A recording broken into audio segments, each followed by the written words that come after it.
Thank you very much. Now, I haven't always been in a wheelchair. Around 4 years ago, you'd find me chasing my little girls around the backyard or maybe building a snowman in the front. These are my girls, my wife Sabrina, and my daughters, Chloe and Zara. Now, when I wasn't busy chasing the girls around, you might find me building something in my backyard. My father was a contractor, so I grew up building houses or renovating stores. This is the deck I put on the back. But, you know, my passion, without a doubt, was speed and riding motorcycles. My buddies and I, we would rent the racetrack and we'd invite people to come and we would ride all day. And there was nothing I enjoyed more than passing a guy who's supposed to be on a faster motorbike. Or maybe going dirt biking. That was always a fun day. And we'd have like 4 groups, slow, medium, fast, and stupid fast. I'd always be in the stupid fast. In the wintertime, we'd go snowmobiling, but I was also active. My wife, Sabrina, and I, we did our first half marathon a couple weeks before my accident, and we did a lot of cycling with my buddies, and every Sunday morning, I would get together with some friends, and we'd go for a mountain bike ride. We'd leave around 7 in the morning, and we'd get home before breakfast with our families. But in October of 2008, I was out with a friend, Eric, and we came across this tree that had fallen on a hill, pretty deep in the forest. And someone had built a jump on this tree. So it was a level jump, 3 feet wide, pretty long, and it was about a 4-foot drop-off. And I looked at this, I said, Eric, have you tried this jump yet? He's like, no. I said, well, I'm going to try it. What's the worst thing that could happen? I didn't really think too much about it. I thought, you know, maybe I'll break a back tire if I land the wrong way or something. Not a big deal. So I went up the hill, went on the jump quite slowly, and bunny hopped off of it. And I had bunny hopped off lots of obstacles in the past, never a big deal. But this morning, I bunny hopped off and I tipped forward. And I landed on my front wheel, and I remember holding myself there, hoping that my back wheel would fall and I'd be fine. But this morning I tipped forward. And hanging onto the bike, I tipped forward and I hit my head right into the ground. I heard my back pop as my legs fell over me, so I was lying on this hill. I screamed to Eric, you know, Eric, I can't feel my legs. And he ran over to me, and neither of us had a phone. So he took off to the highway to try to find someone who did so he could get help. And I remember lying there in the forest on the floor. The cold was starting to seep into me and looking through the trees. It was otherwise a beautiful morning. And the first thing I thought was, I'm not going to be able to dance with my little girls when they get married. I thought, how am I going to do all the things that I love to do? How am I going to ride a motorcycle? How am I going to drive my car? My house has stairs. How am I going to live in my home without the use of my legs? And then I thought, what have I just done to my wife, Sabrina? She married a 6'2" active guy. How's this going to impact her? And one by one, the paramedics came, the fire, the police. They strapped me to a board. And I remember with every step out of the forest, the pain was just incredible. They took me to a helicopter and flew me to Hamilton General. And I remember waking up in the ICU, and this is what I saw, an x-ray of my back. The T11, 12 vertebrae had gone on top of each other. The spinal cord is in behind there, so it got pinched and damaged. I asked the doctor, I said, how bad is it? And he said, you're lucky to be alive. Okay. And this is how they fixed my back. They put 2 rods in, 3 vertebrae above and below the break, and screwed them into my back so that my back is now fused. Now, before my accident, I didn't know anyone who was paraplegic. I kind of assumed, yeah, you couldn't walk. But this diagram here really is a reminder, not that I need it, of what you lose when you break your back. It's so much more than not walking. It's the ability to feel your bowel, your bladder. It's sexual function. You lose all that. It's the worry about getting a skin sore. So you always have to be letting your skin breathe. And so when I see this, it's a reminder of what I've lost. But when I see this, I think, I am so lucky. This reminds me of how lucky I am. I didn't break my neck. I could have just as easily. I didn't have a brain injury. So I'm essentially the same guy. I just don't have the use of my legs. And that's how I choose to look at this diagram. Now, I was in the hospital for 3 weeks, and I went to rehab for 10, essentially learning how to live without the use of my legs, how to shower, how to dress, how to transfer from my chair to the bed or to the car, or if I fall out of my chair, and it happens, how to get back into my wheelchair. And all through my rehab, I was on the phone with Sabrina. We were project managing a renovation. I was so lucky. Family, friends, my brother, my cousins, my uncles, even strangers flocked to my house and installed an elevator so that I could go back to my home when I was finished with rehab. They widened the doors so I could get into my rooms. And not a day goes by that I don't think about their generosity. My little girls, I really didn't want my injury to impact their lives. Now, if you know little girls, they love to push baby strollers. And you know what? Having a dad in a wheelchair isn't all that bad because one of you gets to go for a ride while the other pushes. And I remember being run into a whole bunch of walls and doors, but I couldn't feel it, so it didn't matter. And they were having fun, so it was all good.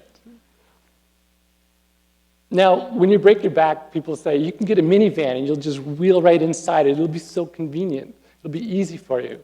I said, screw that. I'm going to buy a sports car and go to the racetrack. And so that's what I did.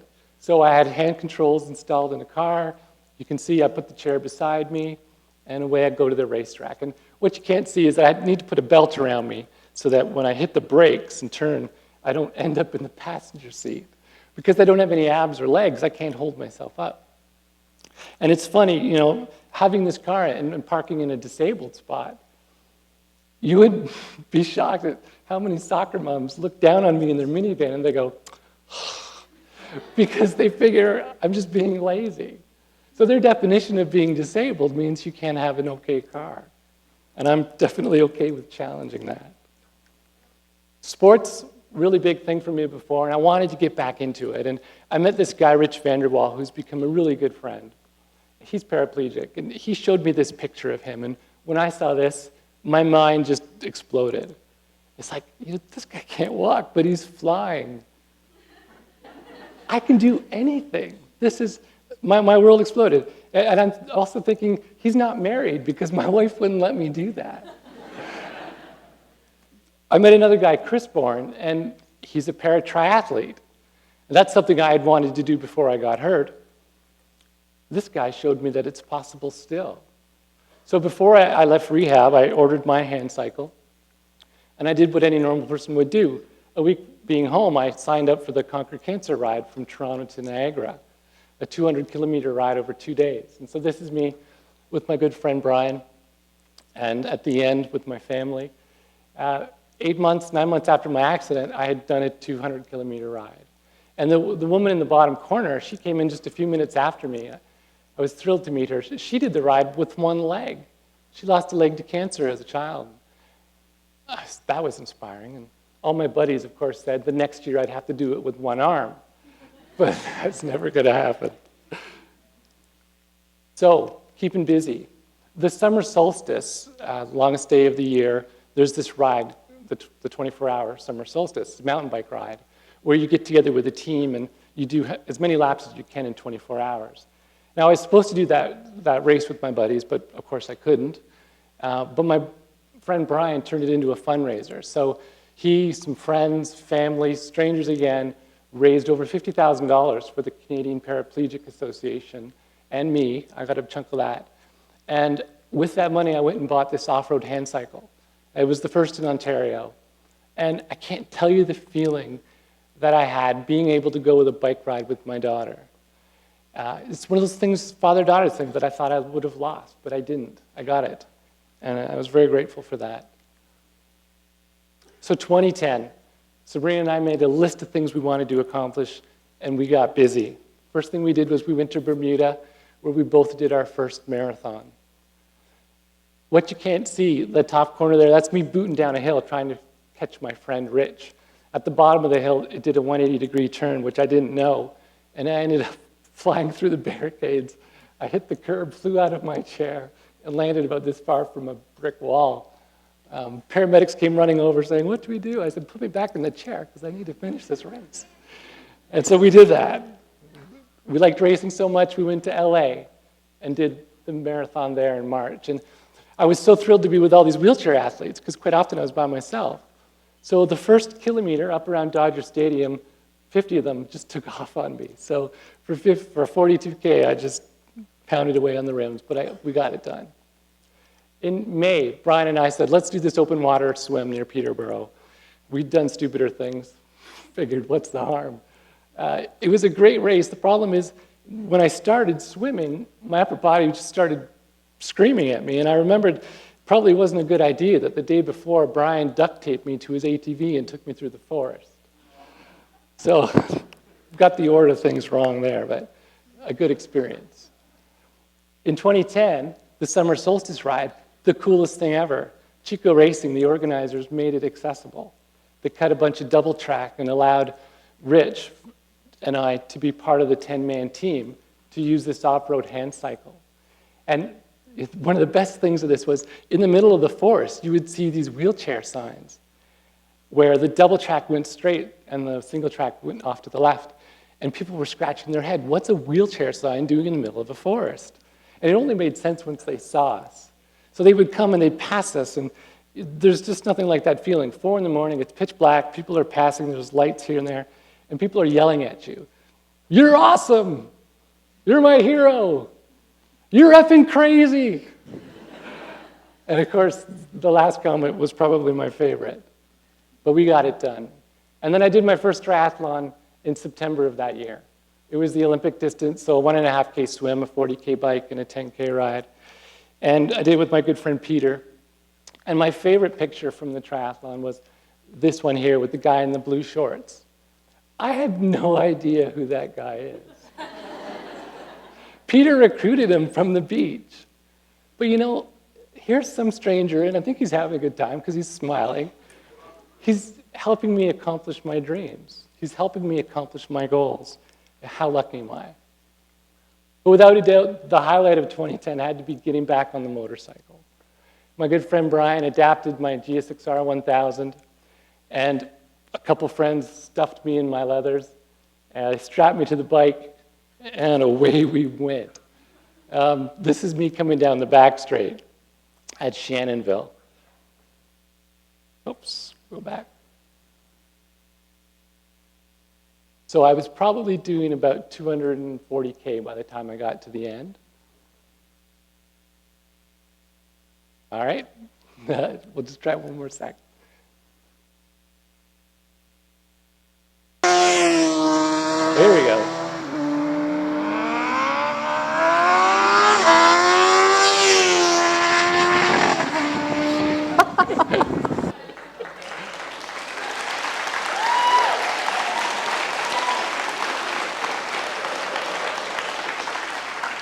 So I could watch that all day. If we had more time, maybe we would. My friends came up to me and said, what does your wife think of this whole motorcycle thing? I told them, I said, she bought me the Velcro to strap my legs to the tank, so she's either very supportive or she wants me dead. It's one or the other. So 2010 was an awesome year. We accomplished so much, but the pace I set for myself was too aggressive. And in 2011, the clouds kind of rolled in. I had burnt myself out. I was emotionally, physically, mentally exhausted. And I had stopped working. I stopped signing up for sporting events. I had to sort out two big things. One was my pain, and one was the insurance company. So, you know, I was trying to outsmart and outwork my pain. I've got chronic pain, which we all have, muscle soreness. I can take a pill for that, and that doesn't bug me too much. But I also have neuropathic pain. So because the spinal cord got damaged, the nerves got damaged, and the signals going to my brain is that everything from here down is on fire.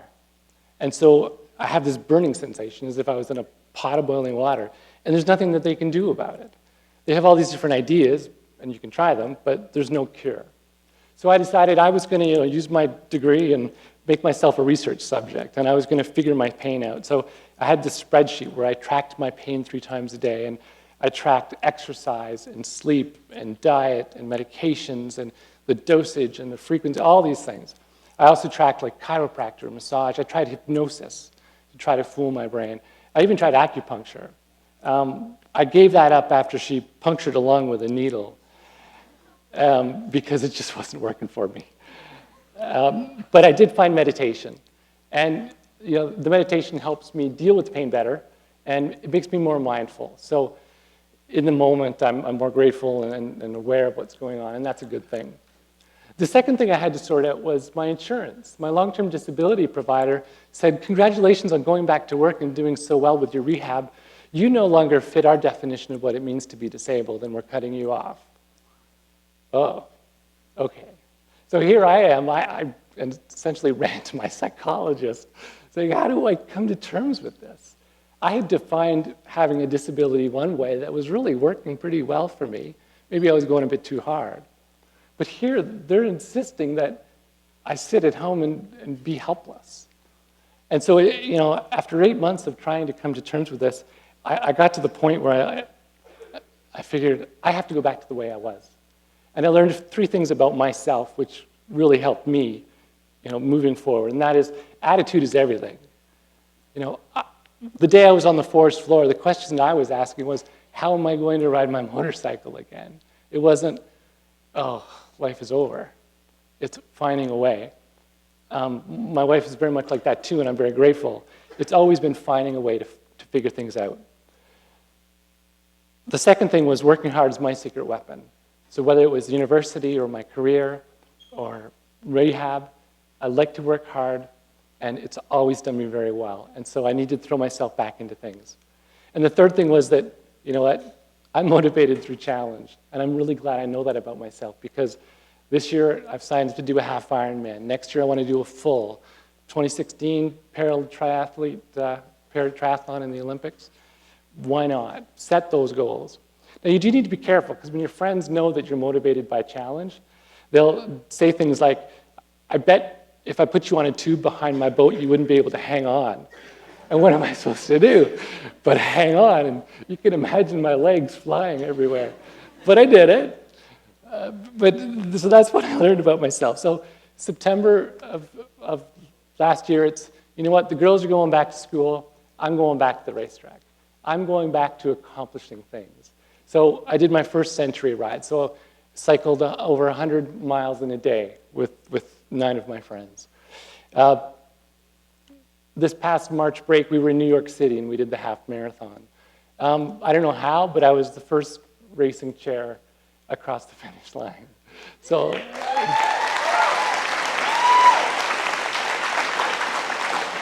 that felt so fantastic. And then just a couple weeks ago, the Rick Hansen Relay invited me to come out to BC and be the endurance athlete for the week through the mountains. And Rick Hansen, 25 years ago, he wheelchaired around the world. This year, he's commemorating that by redoing his Canadian relay portion. And so here I am on top of one of the mountains. There's something special about hand cycling in the mountains with a police escort. I got to tell you, it was a true honor. But the best part was being able to talk to the students as we passed different schools along the route. And I told the kids, I said, I had 4 minutes to share my story. I said, look at me. Yeah, dream big, because I truly believe I can do anything. I just need to find a way. Number 2, I said, tell your friends and family about your dreams. Because you know what? My friends, my family, strangers have just come out of the woodwork, and they've helped me accomplish all of my dreams so far. And start now. Don't waste any time. Now, I told them these things, and I told 3 things. I told them to remember it. My guess is all they remember is that my friends like to duct tape me to ATVs. But that's actually not that bad of a message. So 2012 is off to a great start. I'm speaking at TED. How awesome is that? And, I've got this whole list,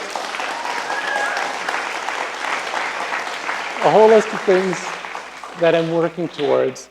And I've met a couple paraplegics, in the last few years, and they've said to me they couldn't imagine their life if they didn't have their injury, because it's opened up opportunities and they've met people and done things that they otherwise wouldn't have. And it's days like today where I'm really starting to understand what they're meaning. And so I just want to thank you so much for allowing me to share my story with you today.